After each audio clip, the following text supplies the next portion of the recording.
Okay. Okay. All right then. All right. So let's begin. So this is my second installment on the study of Samson in Judges chapters 13 through 16. Samson being the 13th judge of Israel. And last week we went through chapter 13, and I'm going to do a little bit of a review of probably what I think are the two most interesting points that come out of that first study. On my first slide here, I'm going to go ahead and suggest that Samson probably did not look like this little fellow here on this front screen. And the reason I have for saying that is that Samson's strength was a mystery, if I can use that word, a mystery to the Philistines. They did not understand how it was that Samson was so strong, ergo, he didn't look like he was a strong man. Because this fellow, being strong, there's no secret as to why he's strong. His body broadcasts that. So I think the Samson of the time was probably a very, very, very ordinary looking fellow. If in fact, and it would be just like God to make Samson look almost like he was a 98-pound weakling. So we'll eventually get to that. So a couple of things I wanted to review. First off is what did Samson and the Apostle Paul have in common? And I'm going to, we know that they were both under a vow. I'm going to suggest that the vow that they were under, what was that vow? That it was probably a vow of a Nazarite, that both the Apostle Paul, as did Samson, were under a vow of a Nazarite, because I think we'll see in the wording, the little bit of wording that we have between Judges and what's recorded in the Acts of the Apostle, there's enough there to suggest that that's what Paul had taken, not once, but twice. So, and that vow, a vow of a Nazarite, was to separate themselves unto the Lord. That was the purpose of taking a vow of a Nazarite. And we'll look at Numbers 6, chapter 6, 1 to 8, where we find a vow of a Nazarite. So a vow of a Nazarite is specifically for one to separate themselves unto the Lord. And in that separation, he shall separate himself from wine and all of those, the byproducts that come from fermented grapes.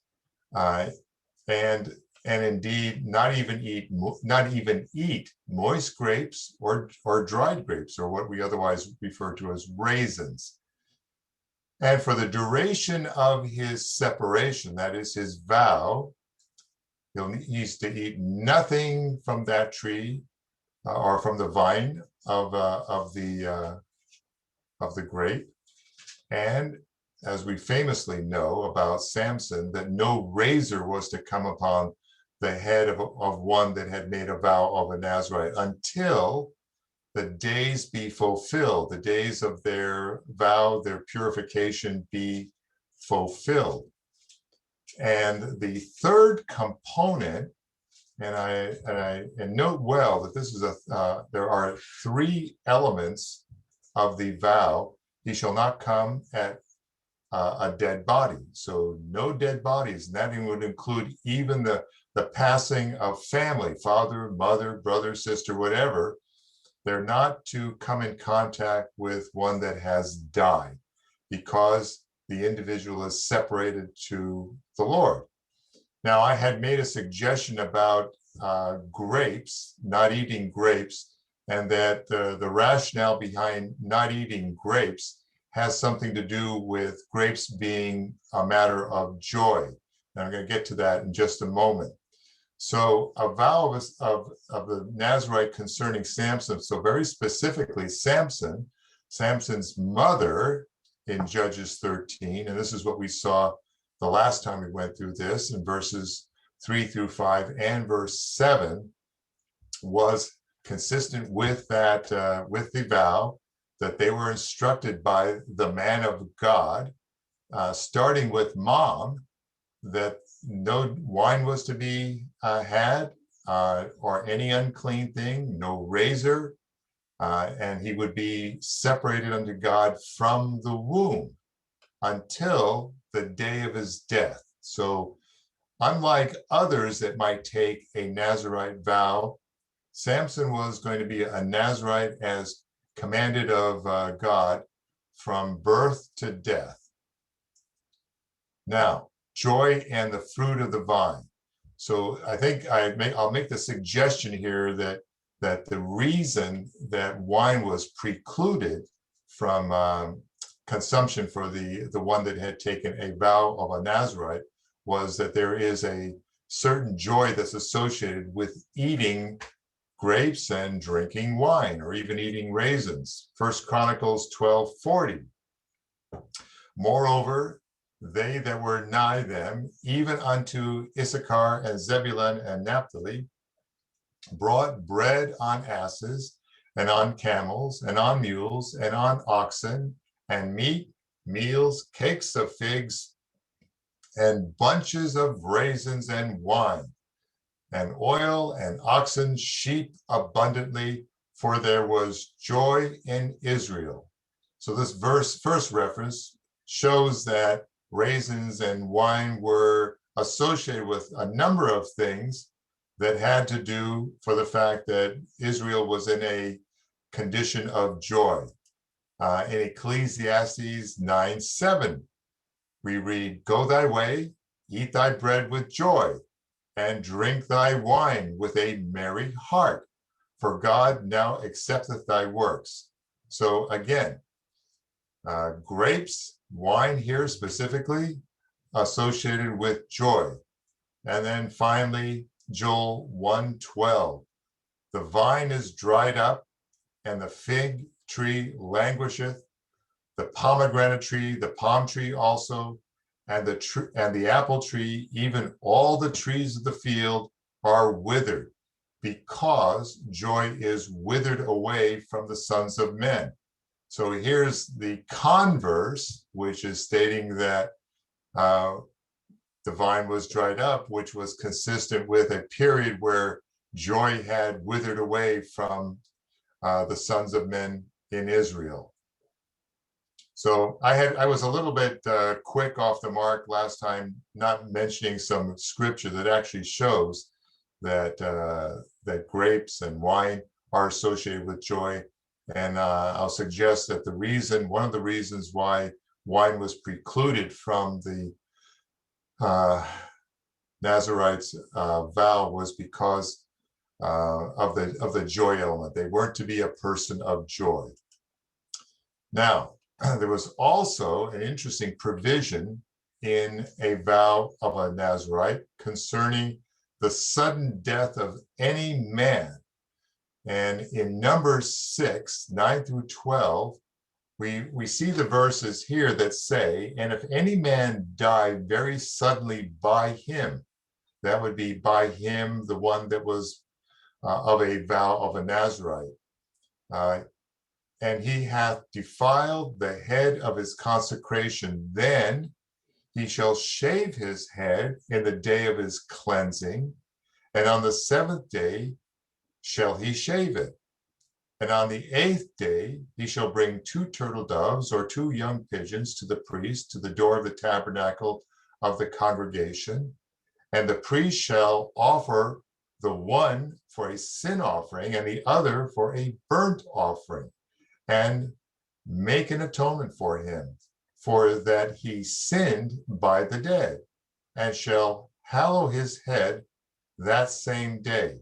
And he shall consecrate unto the Lord the days of his separation, and shall bring a lamb of the first year for a trespass offering.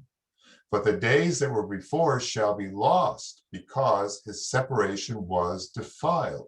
So this is the provision for a sudden death, where a man dies suddenly by him. And that was a provision, an additional provision for one under a law of the Nazarite. Then there was, or after the vow, then there is this other provision, which is the law of the Nazarite. So we've looked at a vow. Now this is the law of a Nazarite. And this is from Numbers chapter 6, verses 13 to 21. And the law is different. It's actually more specific as to requirements of the Nazarite, in that the law of the Nazarite, when the days of his separation are fulfilled, he shall be brought unto the door of the tabernacle of the congregation, and the Nazarite shall shave the head of his separation at the door of the tabernacle of the congregation, and shall take the hair of the head of his separation and put it in the fire, which is under the sacrifice of the peace offerings. And the priest shall take the sodden shoulder of the ram and one unleavened cake out of the basket and one unleavened wafer, and shall put them upon the hands of the Nazarite after the hair of his separation is shaven. And the priest shall wave them for a wave offering before the Lord. This is holy for the priest, with the wave breast and heave shoulder. And after that, the Nazarite may drink wine. This is the law of the Nazarite who hath vowed, and of his offering unto the Lord for his separation, besides that his hand shall get, according to the vow which he vowed. So he must do after the law of his separation. So this is those steps that conclude the separation, which include cutting off the hair. And then after the separation is complete, then the individual who had taken the vow may go back to consuming wine. So I note that Paul did shave his head. We know that from these verses in Acts 18:18, and Paul, after this, tarried there yet a good while, and then took his leave of the brethren, and sailed thence into Syria, and with him Priscilla and Aquila, having shorn his head in Cenchrea, for he had a vow. So this wording is very suggestive that the vow that Paul was under was a vow of a Nazarite. And then we see in Acts 21, verses 23 to 24, 26, and 27. And then this is James speaking to Paul. He had returned from his third missionary journey, and he had met with James. And they were concerned about Paul as to whether or not he was being faithful or consistent with the requirements of the law. So James says to Paul here in this Acts 21, starting at verse 23, he says, "We have 4 men which have a vow on them. Take them and purify thyself with them, and be at charges with them, that they may shave their heads, and all may know that those things whereof they were informed concerning thee are nothing, but that thou thyself also walkest orderly and keepest the law." Then Paul took the men, and the next day, purifying himself with them, entered into the temple to signify the accomplishment of the days of purification, until that an offering should be offered for every one of them.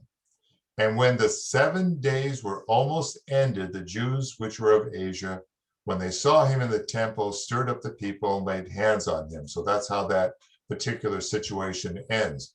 But in both of these cases, this is very suggestive that Paul had taken a vow of a Nazarite, and likely because it was consistent with the law, and to show that he was being consistent with the demands in the law, in being one that had dedicated himself to service of the Lord.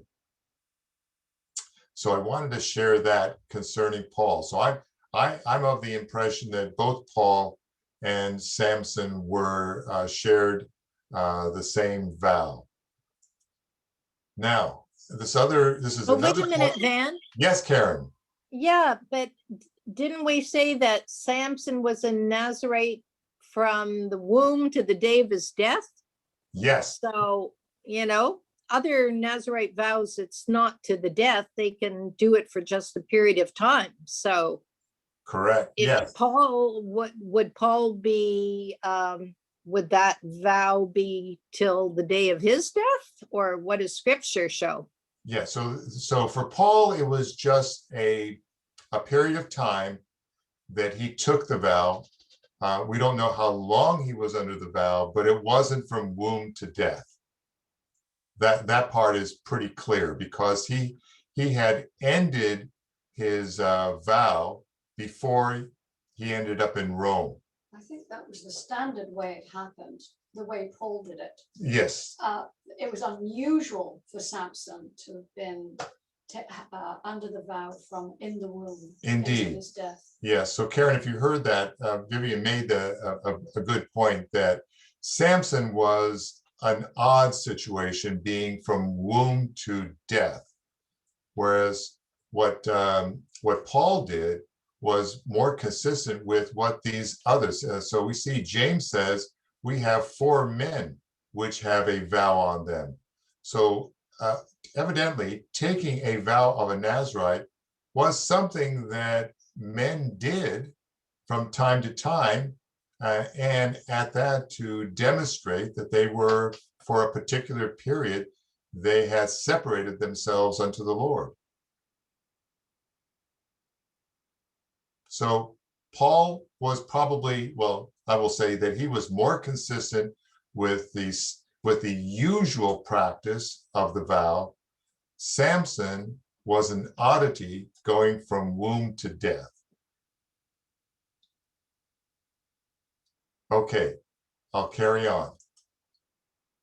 And then last time we talked about some parallels between Samson's birth and what was said of Stephen's face. One of the deacons at the church in Jerusalem, the early church there.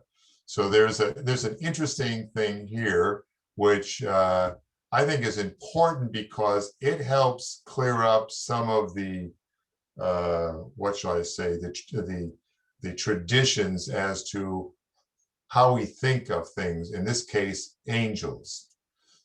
So Judges 13:6, this is the time when the announcement of the birth of Samson was being made to Samson's mother. And in verse 13:6, then the woman, this woman is Samson's mother, who remains unnamed.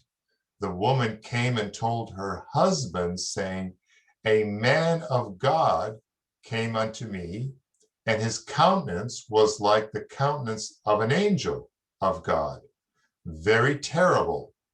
But I asked him not whence he was, neither told he me his name.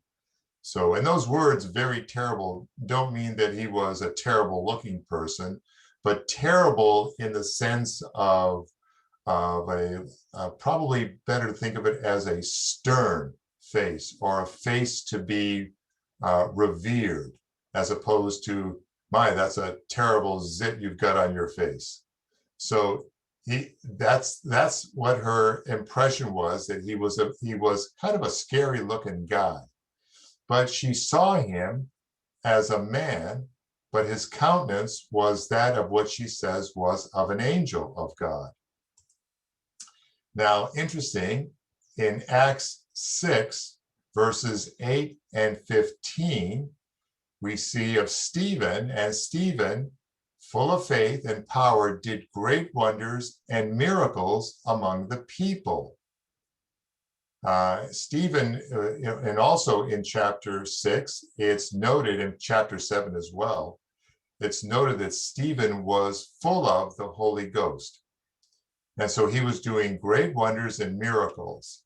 And then in verse 15 of chapter 6, and all that sat in the council looked steadfastly on him, that's Stephen, saw his face as it had been the face of an angel. So we now see that the face of an angel is not a cute little chubby cherub as usually depicted on Valentine cards or the like, but in fact, a face to be revered. And that was what the council, those in Jerusalem, saw in Stephen, that his face was one that was demanding their reverence, but they refused that.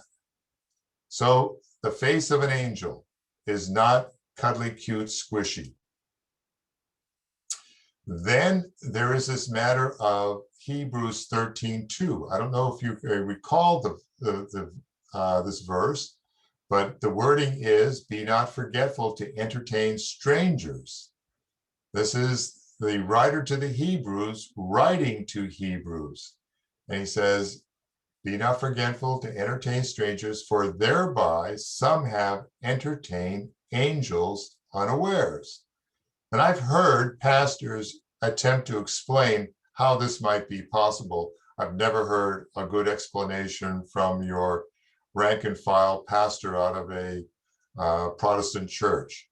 But I think we have the answer coming out of Scripture from Judges. And a number of other references. Judges 13:6 again, saying that the man that she, or the individual that she met, was a man of God that came unto me. So she viewed this individual as a man. When we say a man, well, this is what their experience was. They called them a man of God. And interesting to note, later on now, when she goes and tells her husband Manoah, and Manoah goes and petitions the Lord, he says, "O my Lord, let the man of God which thou didst send come again unto us, and teach us what we shall do unto the child that shall be born." And God hearkened to the voice of Manoah, and the angel of God came again unto the woman as she sat in the field, but Manoah, her husband, was not with her, so she goes and fetches him. And then they end up talking. But interesting, Manoah, when he petitions the Lord, petitions the Lord for the man of God. And who comes, but very specifically, an angel returns. So their experience was that angels look like a man. And interesting to note that Moses was called a man of God.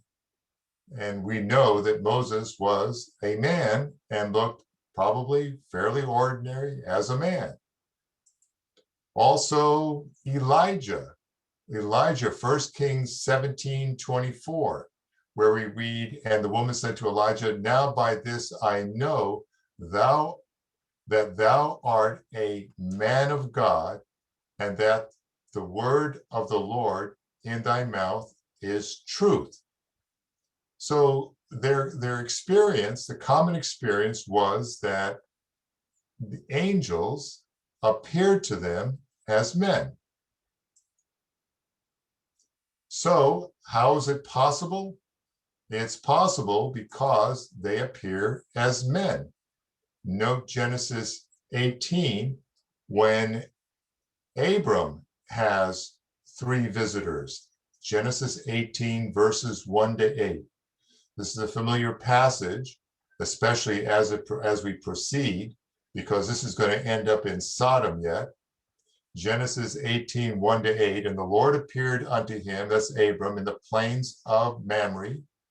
And he lifted up his eyes and looked, and lo, 3 men stood by him. And I'll just interject that the 3 men included 2 men, which were angels, and the third man, evidently, although I don't want to be insistent on this, but evidently the third man was the pre-incarnate Christ. So lo, 3 men stood by him, and when he saw them, the 3 men, he ran to meet them from the tent door and bowed himself toward the ground and said, My Lord, if now I have found favor in thy sight, pass not away, I pray thee, from thy servant. Let a little water, I pray you, be fetched, and wash your feet, and rest yourselves under the tree. And I will fetch a morsel of bread, and comfort ye your hearts. After that ye shall pass on. For therefore are ye come to your servant. And they said, So do as thou hast said. And Abraham hastened into the tent unto Sarah, and said, Make ready quickly 3 cakes upon the hearth. And he stood by, and they did eat. So Abraham likely knew that he had some very special visitors, but interesting that they do present as men to the extent of actually taking water, having their feet washed, sitting down, eating some bread, resting, and socializing. And they ate while Abraham watched. And then, as we move to Genesis chapter 19, verses 1 to 5, no longer are the 2 plus 1 being referred to as 3 men, but now there came 2 angels to Sodom at even, or in the evening. So the two left to go to Sodom, and the one that remained continued to chat with Abraham as to what was going to be happening. And so at even, the 2 angels came, and Lot sat in the gate of Sodom. And Lot, seeing them, rose up to meet them. And he bowed himself with his face toward the ground. And he said, Behold now, my lords, turn in, I pray you, into your servant's house, and tarry all night, and wash your feet, and ye shall rise up early and go on your ways. And they said, Nay, but we will abide in the street all night. And he, that's Lot, pressed upon them greatly.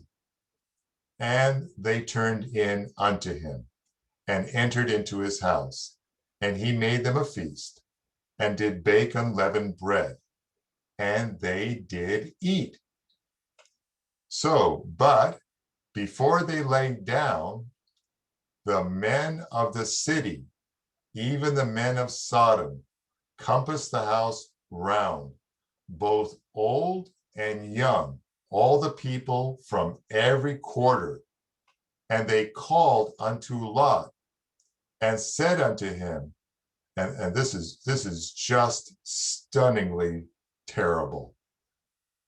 They said, the people of the city, the men of the city, said unto Lot, Where are the men which came into thee this night? Bring them out unto us, that we may know them. How brutally awful that was. And then, of course, we know that from that point, then the angels decided to take action, and they knew that the city of Sodom was now ready to be destroyed. And Lot and one of his family did hear his voice, namely his wife and two daughters, left the city. And then we know what happened to his wife because she kind of missed Sodom. So the angels appear as men, and because angels appear as men, that's how it would be possible that the Hebrew could entertain an angel unaware. Okay, anything on these slides before I move on? Hello. Hello. Hi, Dave here. Hi, Dave. I wanted to make a suggestion. Is it possible that those three angels are actually physical manifestation of the Godhead, the Father, the Son, and the Holy Ghost? Because if we look at the chapter where they're talking with Abraham, they come to his house in chapter 18, his tent, and he bows and worships all three of them. Yes. Yes, and that's an interesting observation, because one would think that that the angels would refuse worship. As we know, they don't want to be worshiped. They refuse it. I'm not inclined to think that, but I don't want to say don't think it, but you can. But I think because chapter 19 is so specific, and the flow of the narrative between Genesis 18 and 19 seems to indicate that two of the three that were meeting with Abraham continued on their way to Sodom. So I think they are angels, but that's just how I take it. Okay. But the terrible thing of it was that the men of Sodom wanted to take them and to know them, which is just a mind-boggling wickedness. Okay, so with that, those are two things that I wanted to address that was a part of the first study. Now we'll go into Judges chapter 14. Hello, Lucy. I just now see your face for the first time. Hello, Brother Ben. Good evening. Hi. Hi, everyone. Hi. Hello, Lucy. Hello, Lucy. Sister Vivian. Hi, everyone. Hi. Did you catch enough of what was going on, Lucy? Anything that you wanted to ask about? No. You're It's good? very interesting. Okay. All right. Okay, let me move on. So now we're into Judges chapter 14. And if you have your Bible open, it will be helpful. But I do have a lot of the scriptures here, but we're going to do some reading together. So first of all, we're in Judges chapter 14 now, verses 1 to 4. And then I'm going to jump to verse 7. And the reason I'm doing that is it actually, the flow of the narrative, the context, actually goes 1 to 4 and then verse 7. So I'm going to start. Vivian, would you like to read those verses 1 to 4, and then verse 7? And if you, I would encourage you, because I'm going to ask some questions, going to bring questions up later or following Vivian's reading of verses 1 to 4 and verse 7. Chapter 14, verse 1.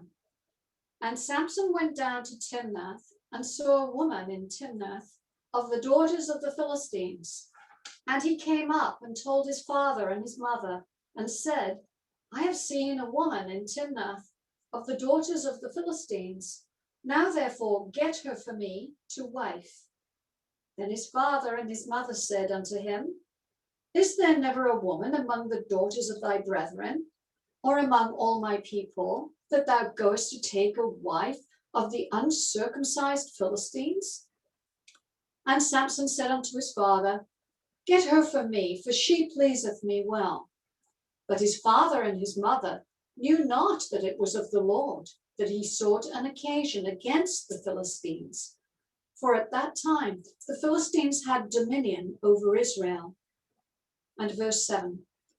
And he went down and talked with the woman, and she pleased Samson well. Okay, so now from this is interesting. And I've got a fair amount of art that I have managed to cobble together here, and I'll include it. Of course, these are just, I mean, it's just, for me, it adds a little bit of interest to see how men have depicted these things. And I start with this, my first question, verse 1. What was the response of Samson's parents when he told them of the woman he wanted?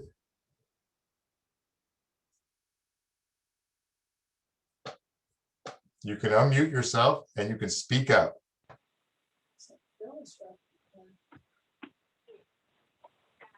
Well, they didn't want him to go with them because they wanted him to be with an Israelite, not with a Philistine. Yeah, indeed. So the parents were taken aback that he wanted to go out and marry a Philistine woman. And I take it, I mean, I've heard ministers say that, you know, Samson was a mama's boy, that he's asking his parents to go get this woman for him. But I do understand that this is the way it worked in those days. In fact, it's worked like that for a long time, that the parents were the ones to go and meet the parents of a woman and to arrange for them if they were going to be joined in matrimony.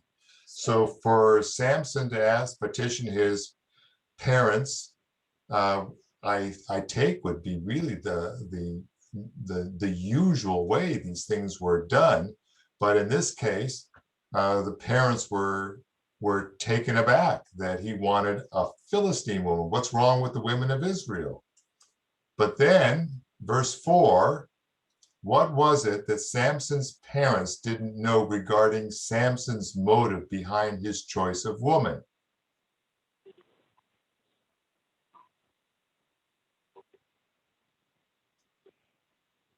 Mm-hmm.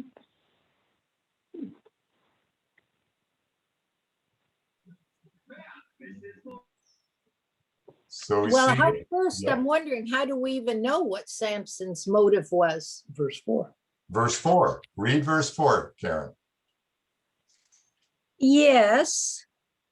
Oh, he sought the. Well, I don't know. I still don't see the connection, but anyway. Okay, It's but of the Lord. but his father and his mother knew not that it was of the Lord that he, Samson, sought an occasion against the Philistines.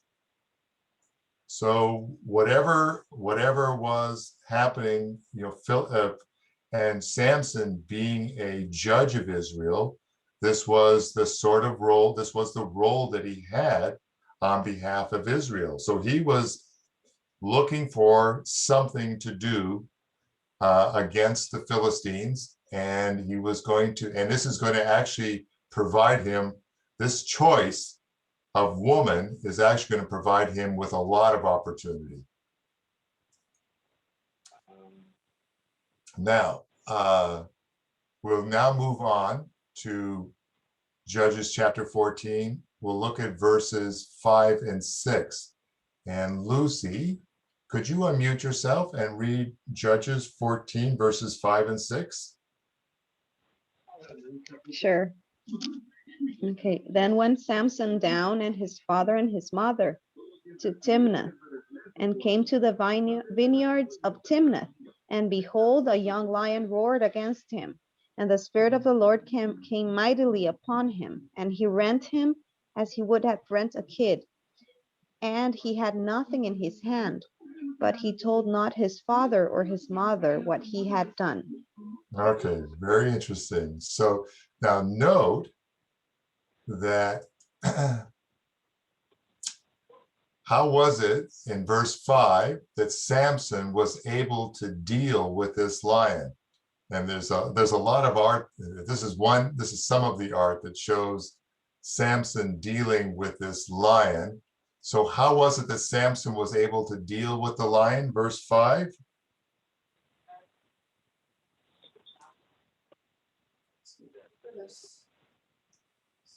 I'm sorry. Actually, it's the indication is really, it should have been verse 6. So it's verse 6 that tells us that the Spirit of the Lord came mightily upon him. So when Samson came upon this lion, notice it's not in his own strength. So he wasn't somehow endued with strength that he could use at any time, but strength came to him as the Spirit of the Lord came mightily upon him. And he was able to deal with the lion soundly. Like a goat. Like a goat. It was just like a small animal. So this, and then note this. What is significant of the scripture mention of vineyards? Remember the vow of the Nazarite, a vow of a Nazarite, and the law of a Nazarite. What happens in the vineyards? Grapes. It's where grapes are growing. David knows. David, what happens in the vineyards?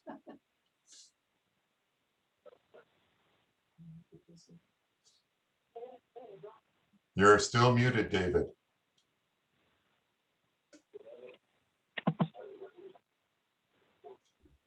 Hello. So, hello. What happens in the vineyards, David?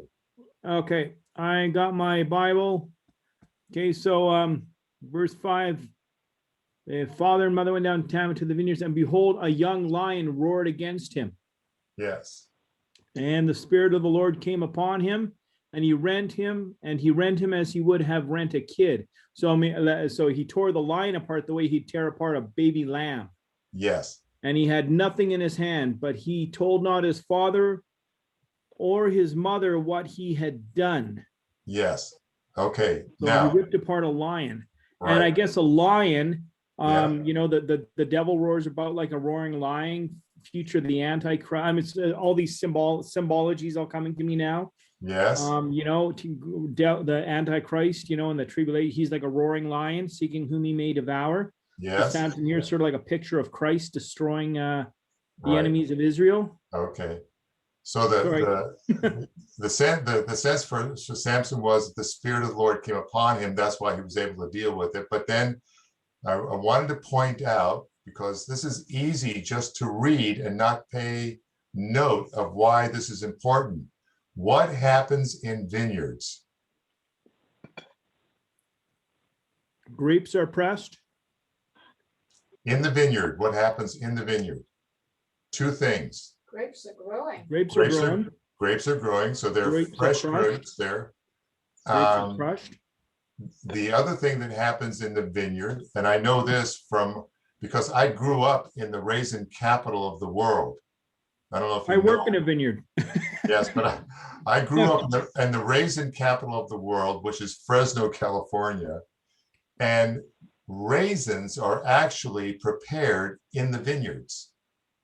What they do is they put out brown paper on the ground, and the harvesters come by, they cut the clusters of grapes, and they put them on the brown paper, and they just dry in the sun. And after a certain number of days or weeks, they'll come by and they'll flip the grapes over so that they get thoroughly dried and turned into raisins. And eventually they pick up the paper with all the dried raisins on them, and they take them for packaging to go to market. But the point is, The Nazarite vow. the Nazarite vow. Somebody that has taken a vow of a Nazarite has no business going to the vineyards. I'm sure when he was wrestling with the lion, he was trampling. I see where you're going with this now. Okay, all right. So it is the vineyards and grapes and raisins which are found up and down the rows of the vines And an individual who has taken a vow of a Nazarite has absolutely no business being there, because they are not to partake of grapes or raisins. So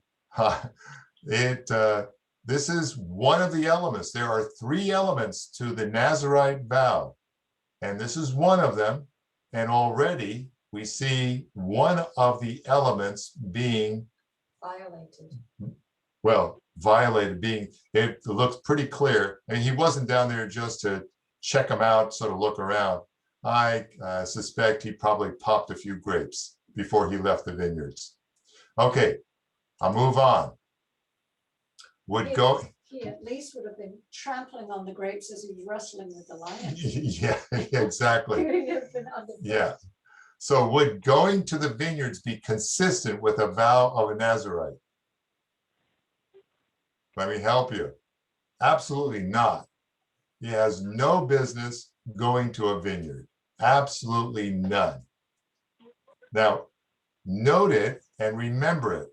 This is one of the first elements Samson already is being tap-dashed with. Okay, now I've got a little bit more art to show you. This is a depiction of Samson with a castle in the background. I didn't know that. And he's dressed in, what would you say that is, 17th century, 16th century garb, maybe a little bit earlier. And he's wrestling with the lion. You'll notice that in every one of these depictions that Samson is got his hands in the mouth of the lion. So that's one. Here's a Samson in the buff. And he too is yanking the, yes, David.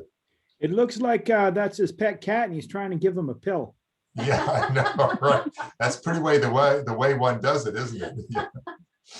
So that's another Samson. Here's another Samson. This Samson, the secret of his strength is being advertised. It's clear. Again, the hands are in the mouth of the lion. And here's my final one.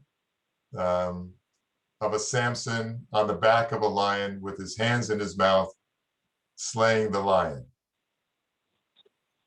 Okay, I move on. So now we'll look at Judges chapter 14, verses 8 and 9. And let's see, Zdenka, could you read verses 8 and 9? Sure.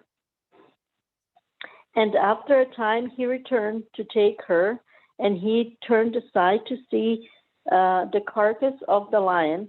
And behold, there was a swarm of bees and honey in the carcass of the lion. And he took thereof in his hands and went on eating, and came to his father and mother, and he gave them, and they did eat. But he told not them that he had taken the honey out of the carcass of the lion. Interesting, huh? What Samson had done. So he has finished visiting his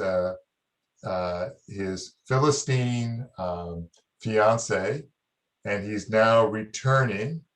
And on his way back, he comes across this lion that he had killed. So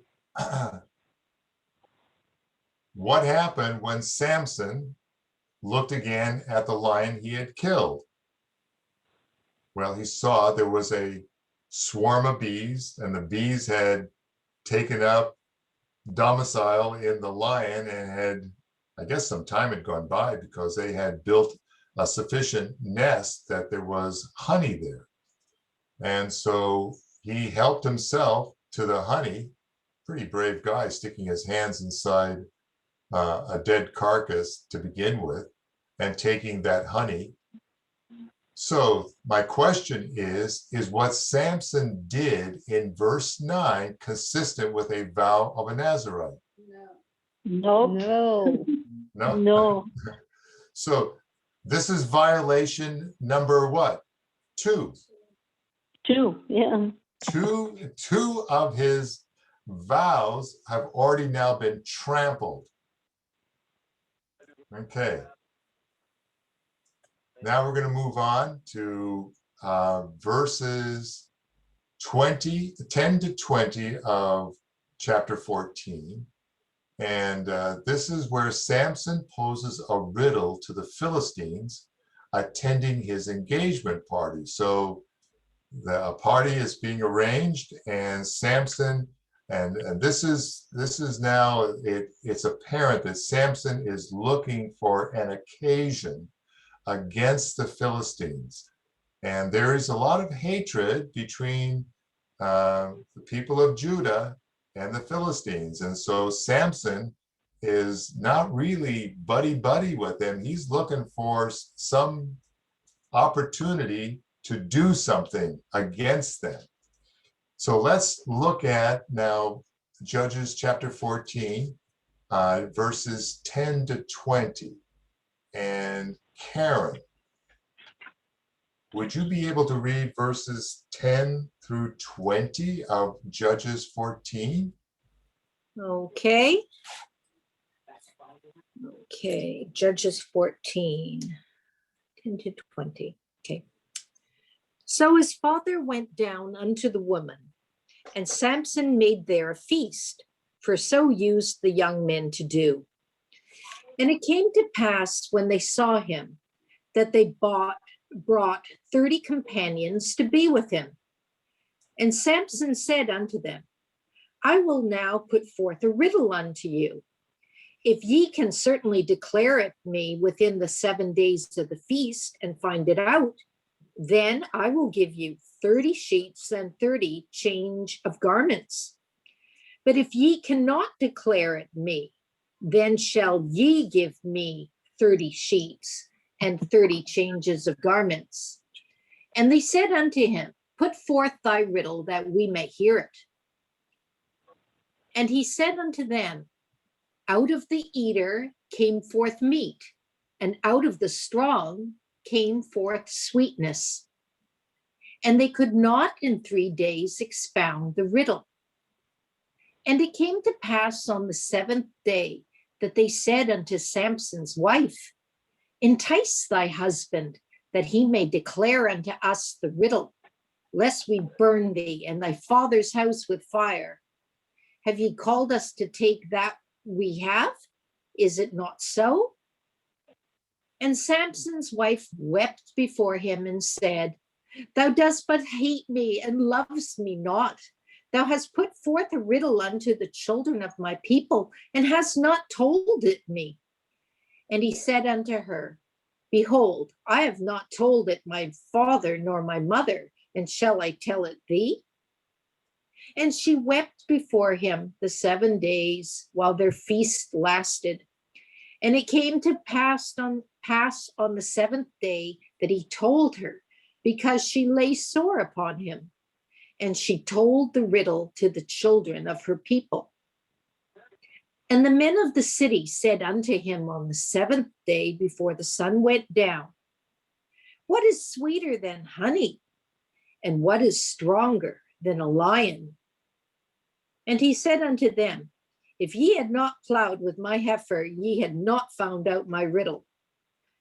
And the Spirit of the Lord came upon him. And he went down to Ashkelon and slew 30 men of them, and took their spoil, and gave change of garments unto them which expounded the riddle.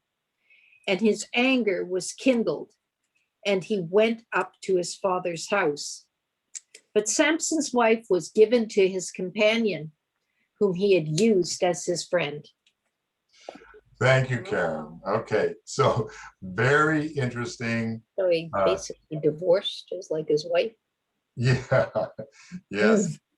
Oh, Very interesting what's going on here. So let's take a little time to look at this.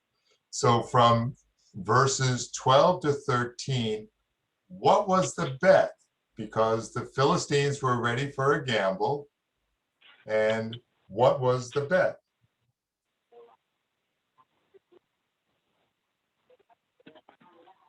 guess the riddle. And then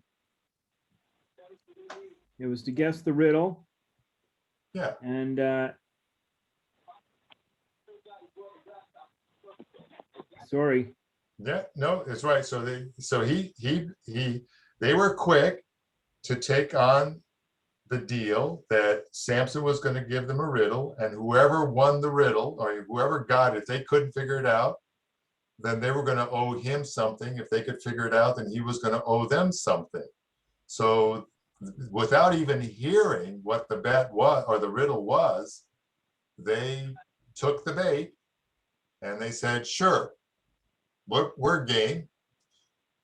So I've got a little picture here. It's interesting, this art showing Samson talking through his riddle. What do you make of this riddle? This riddle is in verse 14. And the riddle is, and he said unto them, out of the eater came forth meat, and out of the strong came forth sweetness. That's the riddle. And they're supposed to guess that this is a lion and honey.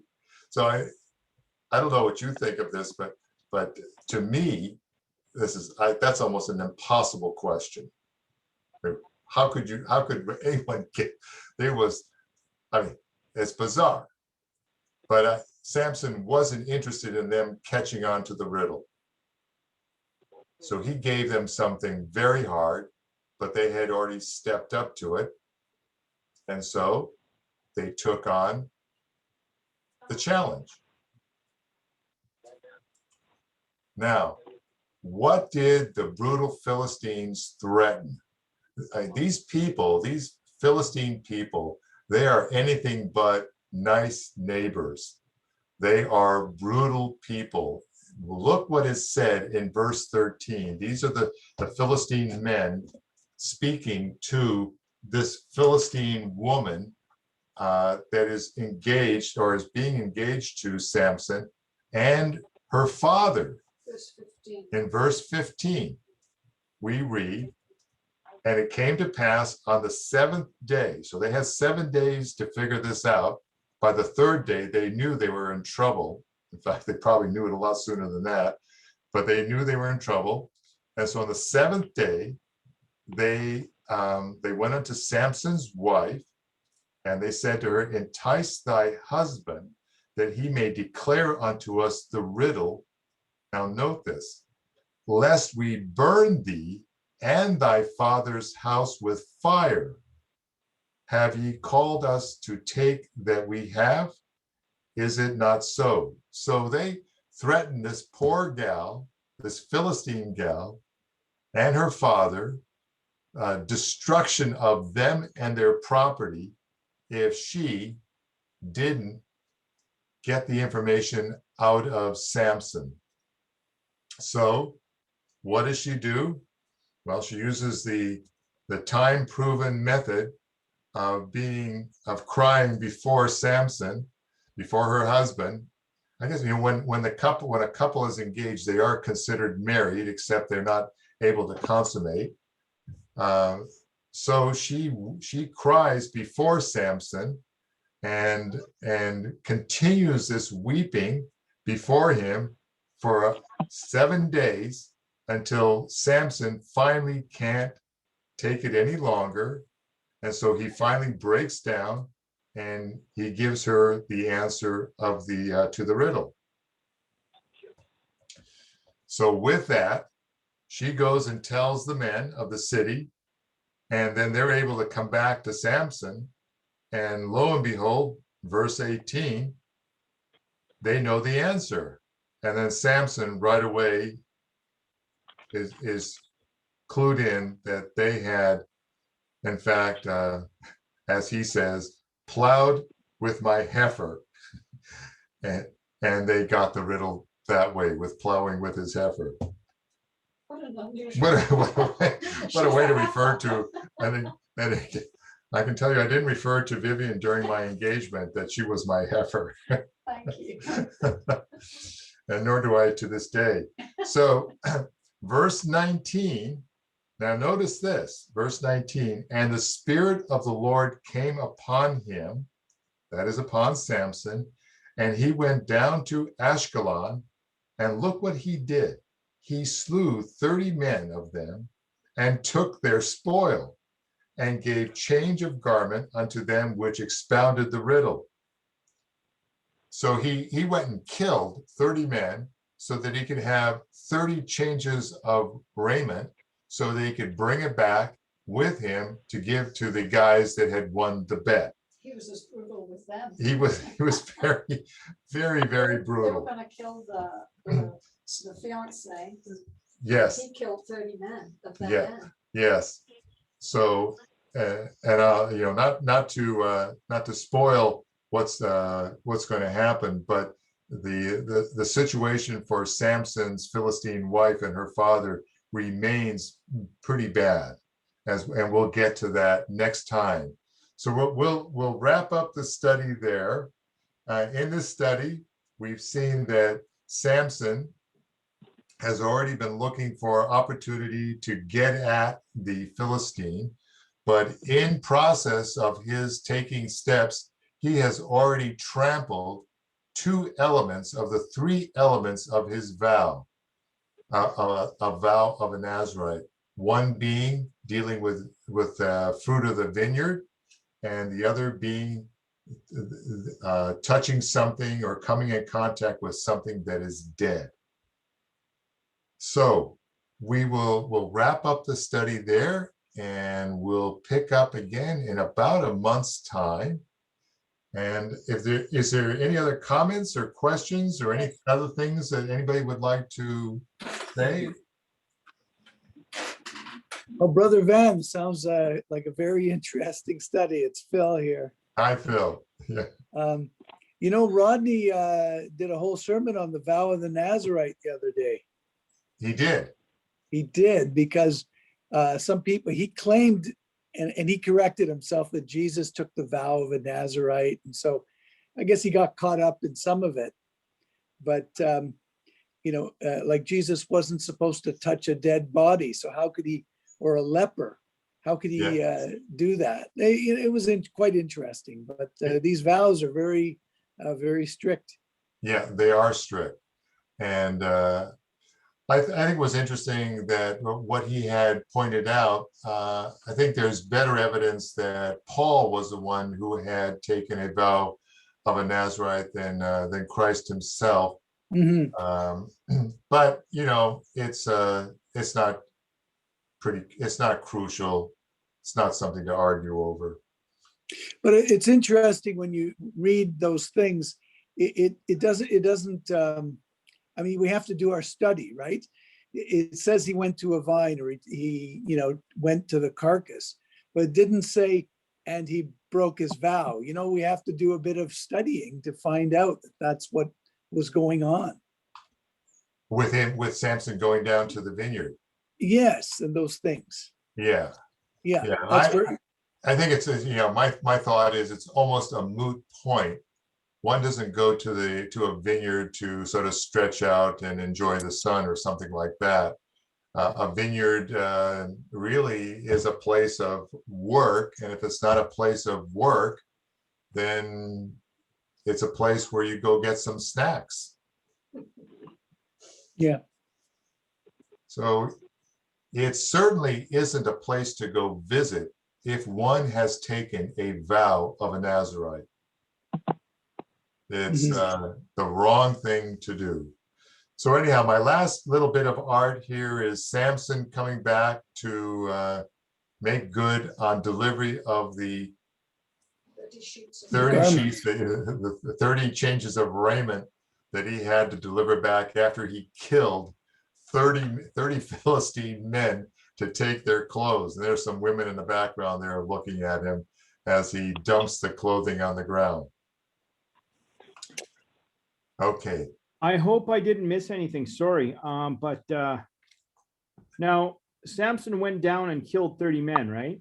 He did. Well, he's not supposed to be near dead bodies. Right. Well, that's true. I don't know. I mean, to your point, I don't know if killing a man constitutes touching a dead body, because at the time you kill him, still alive. I suppose if he goes back and touches him after he's dead, but combat, honey, it- combat. They well- would have jumped on him. There would have been handling of them. they're all alive. Yes, but I killed you and I'm still hanging on to your No, you have to let go. arm. Yeah, he probably let go. The violation was much more evident when he went back to the dead lion and stuck his hand inside the dead lion to extract some honey. That's really touching something corrupt. Yeah, but he got their clothes off their dead bodies. Oh, Well, There you yes, go. that's true. that is true. Yeah. Well, so far, Samson has not been the greatest example of one keeping a vow of a Nazarite. So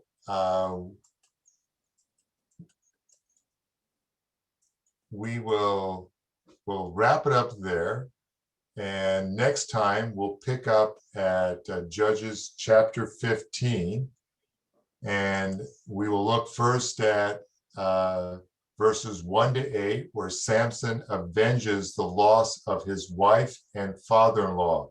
Because what happens to Samson's wife who's engaged to him and the father-in-law of the Philistines is absolutely terrible. So he does take action. So we'll be in chapter 15 the next time we gather. You. And Phil will be next week. pardon me? Phil will be next So Phil, you're on next week? Yes, Okay, very good. yes. All right, so we'll end there.